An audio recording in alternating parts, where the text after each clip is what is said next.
remember na may pamilya kang naghihintay sa'yo. Kaya huwag kang makipagkarera, huwag kang mag-overtake sa blind spot, at iwasan mo mag-cellphone habang nag-drive.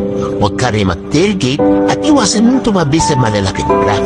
Paunahin mo yung mga nakikipagpunahan at sinitin mo yung gustong sumilip para di na sa wrong page. At kapag inaalbog ka, pag-park ka sa grid at umidlip kasi mas okay na marito sa pupuntahan kaysa naman sa di ka na makarating. Bago ka bumiyahe, check mo ang sasakyan mo, kondisyon mo din ang sarili mo.